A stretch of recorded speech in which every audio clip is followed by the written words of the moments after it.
All right, so for the first time in this project, we are creating an external style sheet. You're required to do the background color, colors, things like that. So we're going to start with setting up a body tag. We don't need the style tag because we're not an HTML page.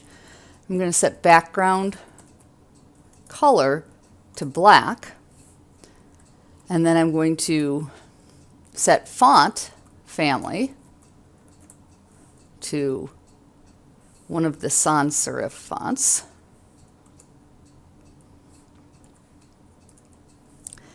And then I'm going to set the color to ivory. That's for the fonts. And then I'm going to add a couple things for my headings. So I'm going to make my H1 and my H2. So by doing commas, I can apply these styles to both. I'm going to do a color of gold. I'm going to do a text align center. And then I'm going to make a container and center that because I usually do that with my pages. I am going to give it a border. I don't always do that, but it'll help you see what's going on. So I'm going to do a dot container. That makes it a class. We did this with divs last time. And so a class is a named style that we're creating on our own. And it's going to have a maximum width of, now we're just going to set width. We're going to make it a percentage. We're going to make width 80%. And then I'm going to need to center it. So I don't need to do the display of block that's automatic on a container. I'm going to do a margin of 10 px and auto.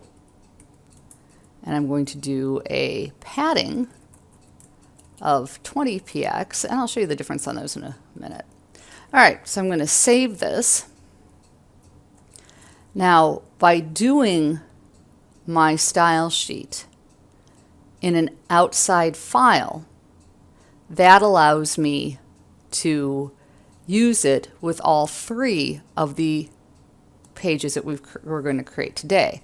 But they have to link to it. So I have this index page, and I'm going to refresh it. I was practicing. I need to save it, and I'm going to refresh it. I was practicing. Okay, so that's blank. So I'm going to, through the exclamation point tab, I'm going to put the title of my page to be lists and links. And then I'm going to do a dot container.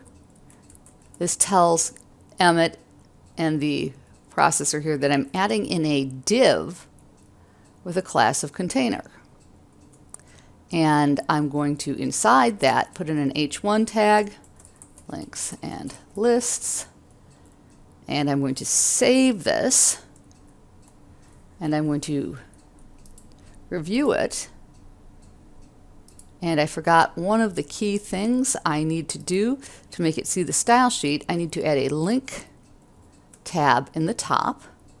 And I add styles.css. Now I'm going to save it. I'm going to refresh it. And I realized that there was something else I wanted to do in here. So my container, I also wanted to do a border that's solid. So it'll be 3px solid and gold. And I'm going to save it. And I'm going to refresh. There. That looks good. Now I told you I would talk to you about the difference between a margin and a border, or a margin and a padding. So this here, lists and links, that's our content. Padding is the space between the content and the border. So it's content, padding, border, and then outside of the border we have the margin. So when I select a specific spot with the inspector That shows you that I've got a margin of 10 and auto. I have a border that's 3 pixels on every side. And then I have padding on the inside. You can see it's highlighted purple here of 20 pixels, keeping the content separated from the border. And if you're in Chrome or Firefox, you can turn these off and on to see how it will change your page. So that's a basic understanding of the box model and how it's applying here.